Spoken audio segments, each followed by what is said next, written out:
नमस्कार, स्वागत है आप सभी का एक बार फिर से। हमने पिछले 2 वीडियोज़ में देख लिए तो कुछ टॉपिक्स। अब ये जो तीसरा वीडियो है इसमें हम क्या है कि एक तो मूवमेंट्स ऑफ गैस्ट्रोइंटेस्टाइनल ट्रैक्ट देखेंगे, दूसरा हम यहाँ पे न जो नर्वस कंट्रोल है जीआईटी का वो देखेंगे। 2 टॉपिक हम इस वीडियो में देखेंगे। तो सबसे पहले अगर हम यहाँ पे देखें मूवमेंट ऑफ गैस्ट्रोइंटेस्टाइनल ट्रैक्ट में, तो देखो जो हमारी प्राइमरी मैकेनिकल प्रोसेस होती है जो कि फूड सब्सटेंस को बोलस में कन्वर्ट करती है, हमें पता है मास्टिकेशन की प्रोसेस से होता है। ये हमारी फर्स्ट मैकेनिकल प्रोसेस होती है। इसके सिग्निफिकेंस आपको पता ही है, इसमें ये भी अपने ने 11th में पढ़ रखा है या जनरल भी पढ़ते हैं कि क्या क्या इसके अंदर आता है। लेकिन देख लो, जैसे break down of food stuffs in smaller particle, ये मेस्टिकेशन की प्रोसेस से होगा। Mixing of saliva with food substance, lubrication and moisturizing of dry food by saliva so that bolus can easily swallowed, यानी कि खाने को निगलने के लिए, फूड को निगलने के लिए उसे इजीली निगला जा सके, वो काम भी यहाँ पे कौन करता है? ये मास्टिकेशन की प्रोसेस होने के बाद सलाइवा उसमें मिक्स किया जाता है जिससे ये इजीली हो सके। दूसरा, appreciation of taste of the food, यानी कि जो फूड है उसका टेस्ट यहाँ पे आता है। ठीक, इसके बाद में देखो कंट्रोल ऑफ मास्टिकेशन कैसे होता है, तो reflex process but carried out bye voluntary also. अब हमें पता है कि जो मास्टिकेशन है वो हमारी एक वॉलंटरी प्रोसेस होती है, वही यहाँ पे बताया गया है। सेंटर कहाँ पे होते हैं इसके, तो सेंटर होते हैं मेडुला में और सेरेब्रल कॉर्टेक्स में। वहीं पे muscle supplied by mandibular division of trigeminal nerve, यानी कि यहाँ पे जो मेस्टिकेशन की प्रोसेस हो रही होती है उसे कौन सी नर्व कंट्रोल कर रही होती है, तो फिफ्थ नर्व यानी कि ट्राइजेमिनल नर्व यहाँ पे कंट्रोल कर रही होती है। अब देखो यहाँ पे जो हमें पढ़ना है ना वो डिग्लूटिशन रिफ्लेक्स पढ़ना है, तो उससे पहले हम यहाँ पे जानेंगे डिग्लूटिशन क्या होता है।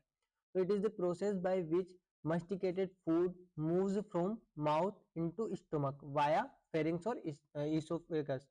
यानी कि यहाँ पे क्या कहा गया है कि जो माउथ है वहां से स्टमक में जो फूड जा रहा है किसके थ्रू, फेरिंग्स और इसोफेगस के थ्रू। तो ये जो प्रोसेस है इसको क्या कहा गया है, इसको कहा गया है डिग्लूटिशन।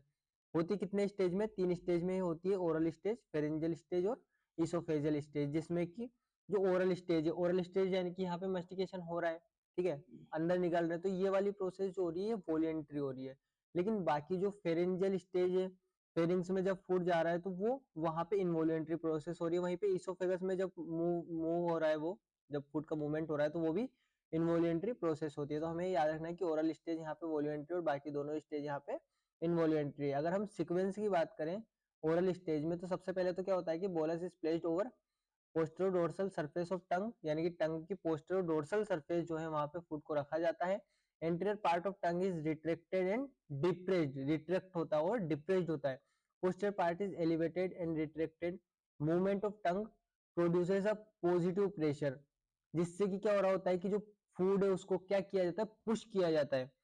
जब यहाँ पे जो टंग है वो एक पॉजिटिव प्रेशर को वो यहाँ पे प्रोड्यूस करते हैं, इससे क्या होता है कि जो फूड है उसे फेरिंग्स के अंदर पुश किया जाता है। ठीक है, तो ये वाली चीज हो गई किसके लिए, ओरल स्टेज के लिए, जो कि हमने क्या कहा, ये सारी प्रोसेस कैसे हो रही है, ये हो रही है वॉल्यूमेंट्री।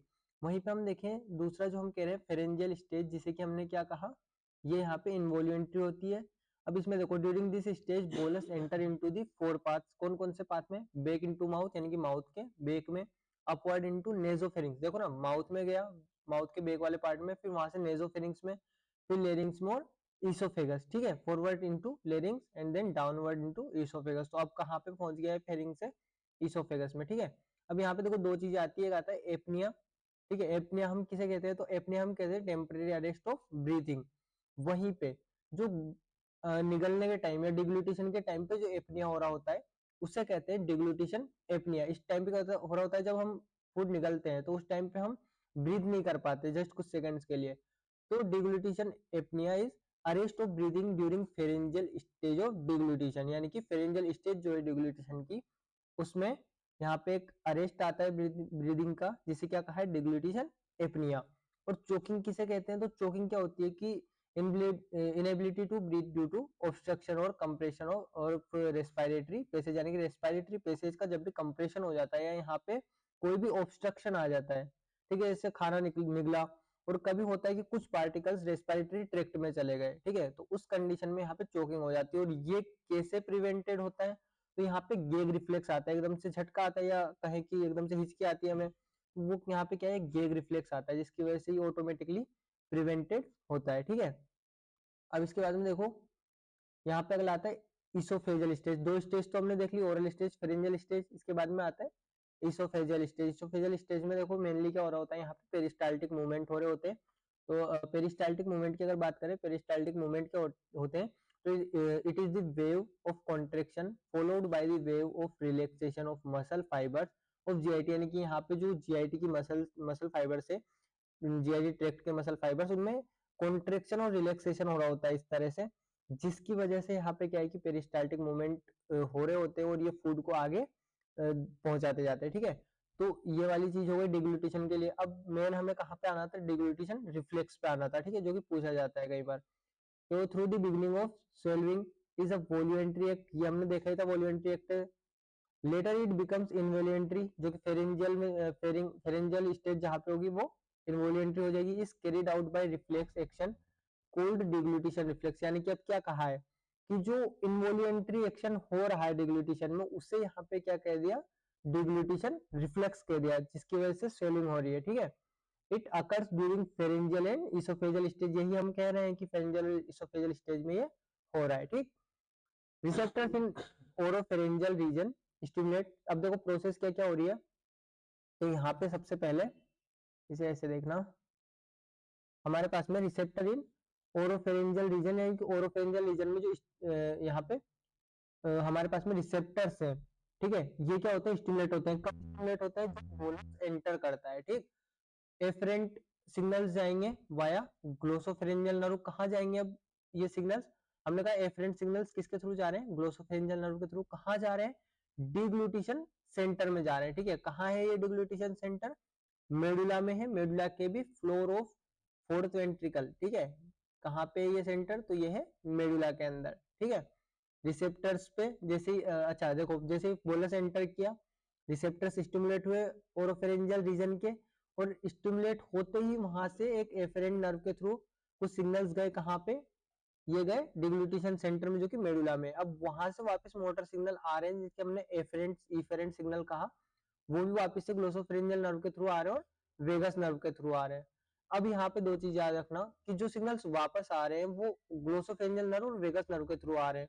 तो ग्लोसोफेरेंजियल नर्व कहाँ पे काम करेगी, वो काम कर रही होगी फेरिंग्स पे, और वेगस नर्व कहाँ काम कर रही होगी, वो काम कर रही होगी इसोफेगस पे। तो अब इम्पल्स कहाँ कहाँ आए वापस, impulse to soft palate, pharynx और इसोफेगस, ठीक है। सबसे पहले स्टिमुलेशन हुआ, वहां से सिग्नल गए मिडला में, मिडला से वापस मोटर सिग्नल आए सॉफ्ट पैलेट, फेरिंग्स और इसोफेगस पे, और इसकी वजह से इसके कोज क्या है, तो upward movement of soft palate, ठीक है। जो सॉफ्ट पैलेट है उसका अपवर्ड मूवमेंट होता है, इसकी वजह से क्या होता है कि नेसोफेरिंग्स क्लोज हो जाता है, ठीक है। और अपवर्ड मूवमेंट ऑफ लेरिंग्स, यानी कि जो लेरिंग्स है उसका भी अपवर्ड मूवमेंट होगा, जिससे कि रेस्पिरेटरी पैसेज क्लोज हो जाएगा, जिससे कि ना तो फूड नेसोफेरिंग्स में जा पाएगा और ना ही फूड यहाँ पे रेस्पिरेटरी पैसेज में जा पाएगा, ठीक है। तो ये रिफ्लेक्स होने की वजह से ये क्लोज हो जाते हैं, ठीक है, पैसेज, जिससे कि फूड फूड पाइप में ही एंटर करे, ठीक है। इससे क्या होता है कि bolus enters in oesophagus, peristalsis in oesophagus, ठीक है। इसोफेगस में पेरिस्टाल्सिस होंगे और जो बोलस है उसको कहाँ पुश कर दिया जाएगा, स्टमक में। तो अल्टीमेटली डिग्लूटिशन रिफ्लेक्स के थ्रू जो फूड है वो कहाँ जा रहा है, वो जा रहा है स्टमक में, ठीक है। ये वाली चीज क्लियर है। अब इसके बाद में हमारे पास में आया था मूवमेंट ऑफ स्टमक, यानी कि स्टमक के अंदर क्या क्या मूवमेंट हो रहे हैं, ठीक है। तो यहाँ पे देखना, सबसे पहले तो यहाँ पे देखो, यहाँ पे तीन टाइप के होते हैं ये मूवमेंट, कौन कौन से, तो एक तो हंगर कॉन्ट्रेक्शन, एक होता है यहाँ पे रिसेप्टिव रिलैक्सेशन, तीसरा होता है पेरिस्टाल्सिस, ठीक है।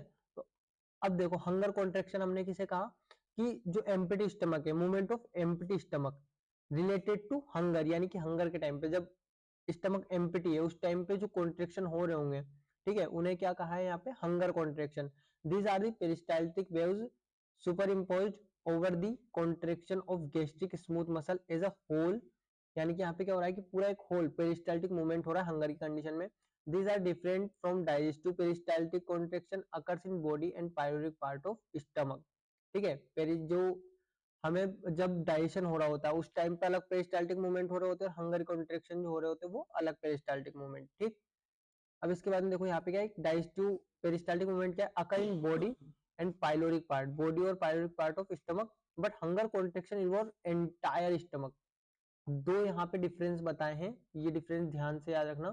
क्या क्या बताए हैं, पहला तो ये कि जो हमारे पास में हंगर कॉन्ट्रेक्शन है। हंगर कॉन्ट्रेक्शन कब हो रहे हैं, या हंगर कॉन्ट्रेक्शन जो कहाँ हो रहे हैं, तो वो एंटायर स्टमक में हो रहे हैं। लेकिन जो पेरिस्टाल्टिक मूवमेंट है डाइजेस्टिव कंडीशन में, वो कहाँ हो रहे हैं, तो वो केवल body and pyloric part of stomach में हो रहे हैं। ठीक है, ये दो चीज हो गई। ये वाला तो हो गया कौन सा, हंगर कॉन्ट्रेक्शन। इसके बाद में आता है रिसेप्टिव रिलैक्सेशन। तो रिसेप्टिव रिलैक्सेशन की अगर हम बात करेंगे, it is relaxation of upper portion of stomach when bolus enters the stomach from oesophagus. यानी कि इसोफेगस से जब स्टमक में फूड आया या बोलस आया, तो उस कंडीशन में जो स्टमक का अपर पोर्शन है, वहां पे जो रिलैक्सेशन हो रहा है, उसे क्या कहा, receptive relaxation. Involve fundus and upper part. हमने क्या कहा, अपर पार्ट को, फंडस को ये यहाँ पे इन्वॉल्व करा है। This process is also called accommodation of stomach. ठीक है, तो ये दो प्रोसेस हो गए यहाँ पे, हंगर कॉन्ट्रेक्शन हो गए, रिसेप्टिव रिलैक्सेशन हो गया, दो टाइप के मूवमेंट हो गए। तीसरा जो मेनली हम बात करते हैं जिसकी, वो आता है पेरिस्टाल्टिक मूवमेंट, जिसमें क्या हो रहा होता है, when food enters the stomach, peristaltic movement start. अब फूड को आगे भेजना है तो यहाँ पे पेरिस्टाल्टिक मूवमेंट होंगे। अब ये वाले जो मूवमेंट आ रहे हैं, ये आ रहे हैं डाइजेस्टिव मूवमेंट। ठीक है, it start from the lower part of body of stomach, passes through the pylorus till pyloric sphincter। हमने क्या कहा था अभी जब हम पिछला देख रहे थे, तो वहां पे क्या था, हंगर कॉन्ट्रेक्शन जो कि एंटायर स्टमक में हो रहे हैं। लेकिन जो पेरिस्टाल्टिक मूवमेंट है डाइजेस्टिव कंडीशन में, वो कहाँ कहाँ हो रहे हैं, body and pyloric part of stomach में। ठीक है, जिससे कि जो पाइलोरिक स्फिंक्टर है वो ओपन यहाँ पे होगा। ठीक, ये वाली बात तो किसके लिए हो गई, ये वाली पूरी बात हो जाती है स्टमक के मूवमेंट के लिए। ठीक, इसके बाद हमारे पास में आता है अगला स्मॉल इंटेस्टाइन के मूवमेंट। इसे हम कहेंगे यहाँ पे मूवमेंट ऑफ स्मॉल इंटेस्टाइन। अब मूवमेंट ऑफ स्मॉल इंटेस्टाइन में क्या क्या आएगा, तो यहाँ पे देखना,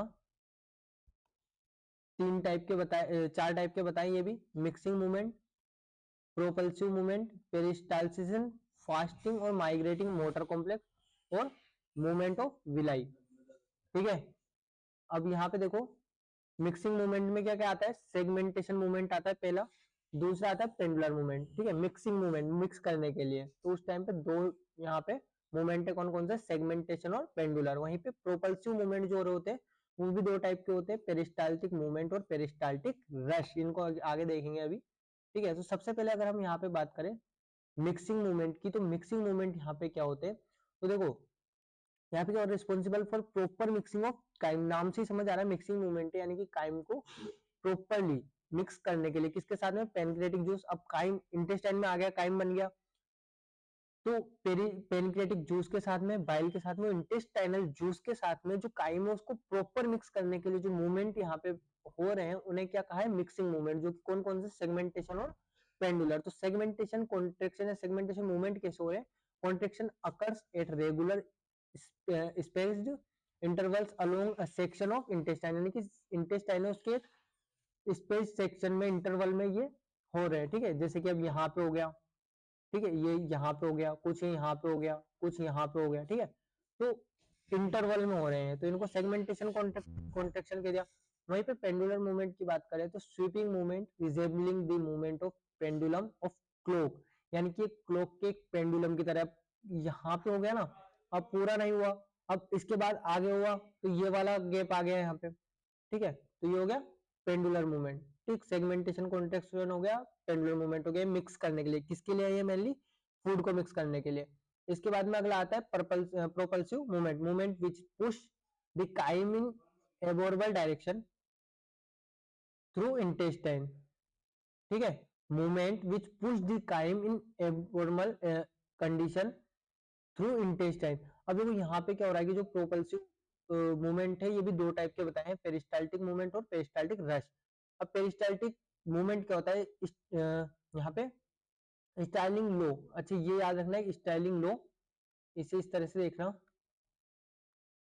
यहाँ पे हमारे पास में होगा स्टाइलिंग लो ऑफ इंटेस्टाइन। ठीक, according to law of intestine या Starling law of intestine, the response of intestine for a local stimulus consist of contraction of smooth muscle above and relaxation below the stimulated area।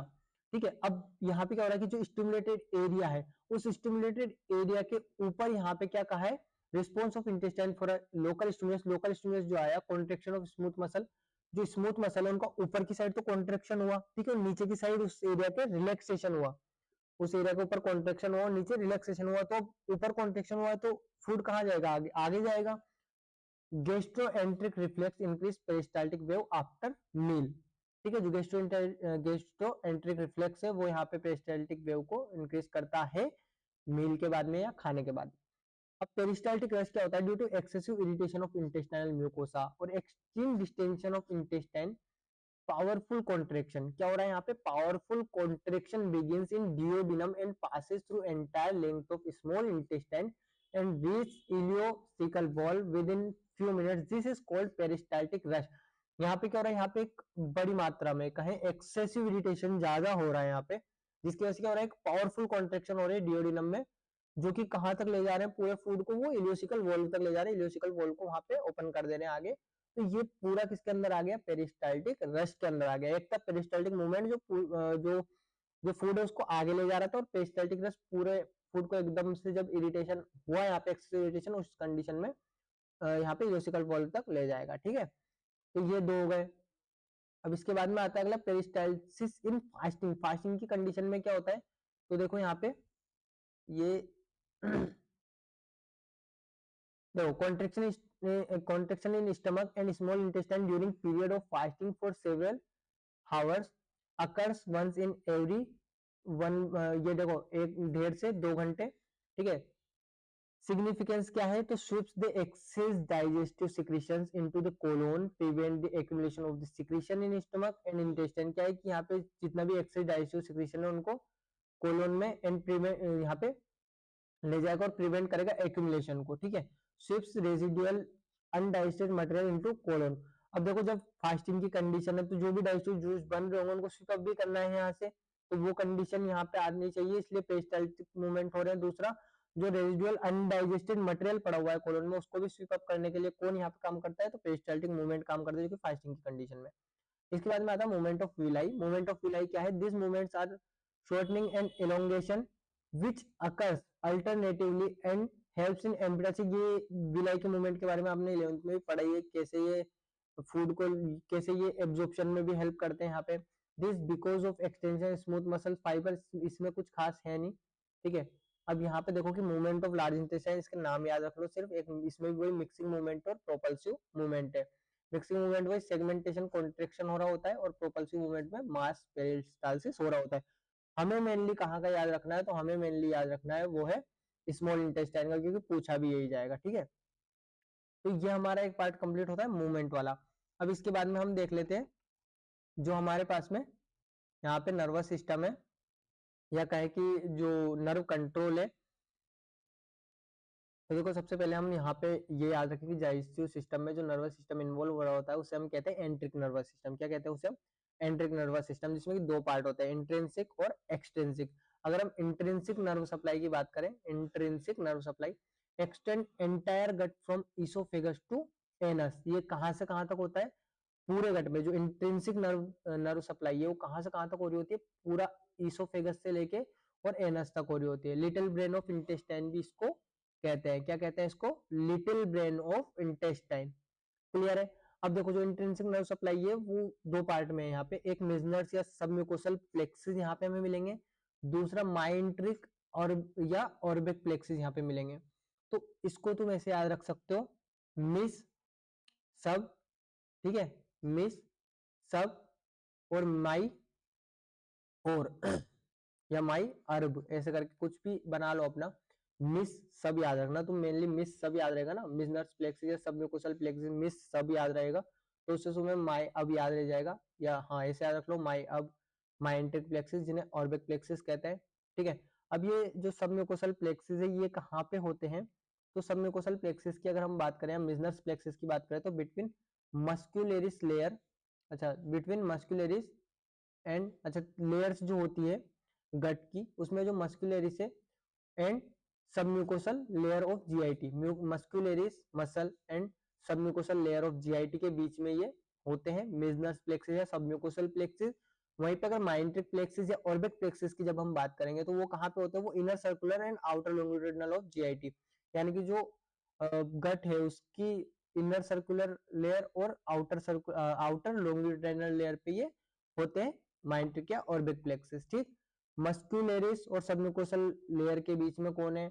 तो miss सब यानी कि मिजनर्स plexus, submucosal plexus. वहीं पे जो myenteric ऑर्बिक plexus है ये कहाँ पे है, ये इनर सर्कुलर लेयर और आउटर लॉन्गिट्यूडिनल लेयर पे होते हैं। ठीक, अब कंट्रोल की बात करें तो जो मिजनर्स प्लेक्सिस ये क्या करते हैं, जीआई सिक्रीशन करवाते हैं, जबकि ये यहाँ पे जीआई सिक्रीशन की मोटिलिटी करवाते हैं। वहीं पे मेजनर से submucosal plexus local blood flow यहाँ पे करवाते हैं, लोकल ब्लड फ्लो। ये वाली चीज क्लियर है, लोकल ब्लड फ्लो में और जीआई सिक्रीशन को, यानी कि कह सकते हैं जीआई सिक्रीशन को बड़ा कौन रहा है, मेजनर्स प्लेक्सस, वहीं पे जीआई मोटिलिटी को बढ़ाते हैं, मूवमेंट वगैरह को। ठीक है, अब यहाँ पे आता है ईएनएस एंट्रिक, यहाँ पे एंट्रिक nervous system is an independent system. जो एंट्रिक नर्वस सिस्टम है उसे यहाँ पे क्या कहा है, ये एक इंडिपेंडेंट सिस्टम है। It is assisted by sympathetic nervous system, parasympathetic nervous system and ये हो गया sensory nervous system. Sympathetic nervous system can inhibit GI functions and parasympathetic nervous system can enhance GI function. ठीक है, तो sympathetic है वो क्या करते हैं, जीआई जो फंक्शंस है उनको इनहिबिट करते हैं, वहीं पे जो पैरासिम्पैथेटिक है वो इन्हें इनहांस करते हैं।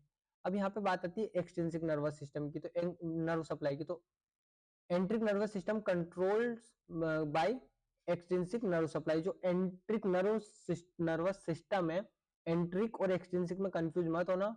एंट्रिक नर्वस सिस्टम जो है वो मेनली कंट्रोल्ड होता है किससे, एक्सट्रिंसिक नर्व सप्लाई से या एक्सट्रिंसिक नर्व से वो यहाँ पे मेनली कंट्रोल होता है।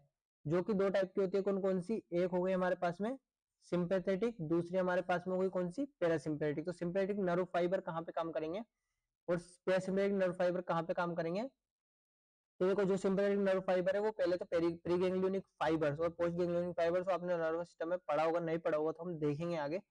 प्री गैंग्लियोनिक नर्व फाइबर जो है वो T5 से L2 तक होते हैं, सीलियक एंड मेसेंट्रिक गैंग्लियन यहाँ पे होते हैं।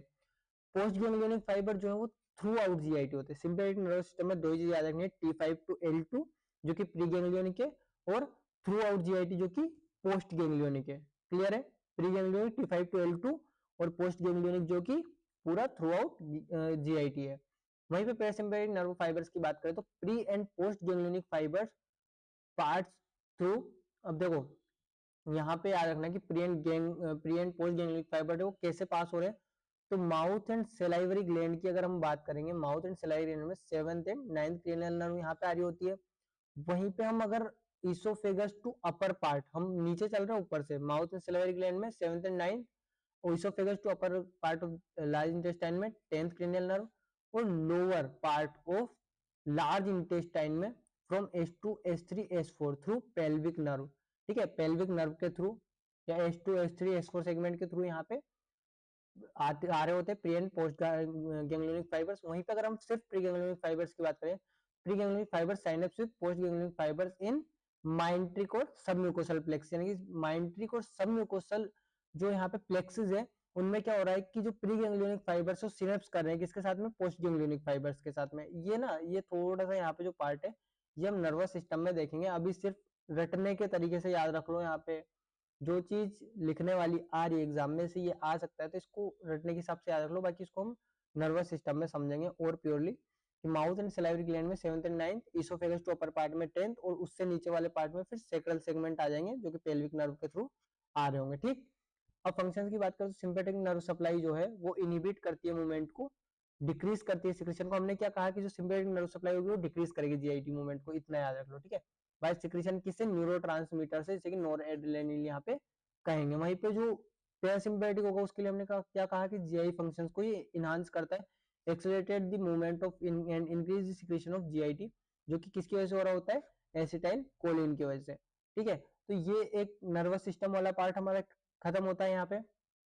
ठीक है, या नर्व सप्लाई जो है जीआईटी की वो इसी तरह से कि इंट्रिंसिक नर्व सप्लाई और एक्सट्रिंसिक नर्व सप्लाई। इंट्रिंसिक में ऑर्बिक नर्व प्लेक्सिस और मिजनस नर्व प्लेक्सिस उधर आ गया, और इधर नीचे अगर एक्सट्रिंसिक नर्व सप्लाई की बात करते हैं यहाँ पे पैरासिम्पैथेटिक और सिम्पैथेटिक नर्व सप्लाई आ गया, जो कि mainly एंट्रिक nervous system, एंट्रिक nervous system में क्यों कह रहे हो कि जीआईटी को ये कंट्रोल कर रहा है यहाँ पे। ठीक है, लिटिल ब्रेन इसको यहाँ पे कहा गया है, लिटिल ब्रेन ऑफ जीआईटी। ठीक है, या लिटिल ब्रेन ऑफ इंटेस्टाइन। तो ये वाली चीज हमारी पूरी क्लियर है। ठीक है, अब मिलते हैं हम नेक्स्ट वीडियो में। अब उस नेक्स्ट वीडियो में हम ना पूरे फंक्शंस देखेंगे, क्या क्या किस किस डाइजेस्टिव जूस के इनके फंक्शंस है। ठीक है, मिलते हैं नेक्स्ट वीडियो में, धन्यवाद।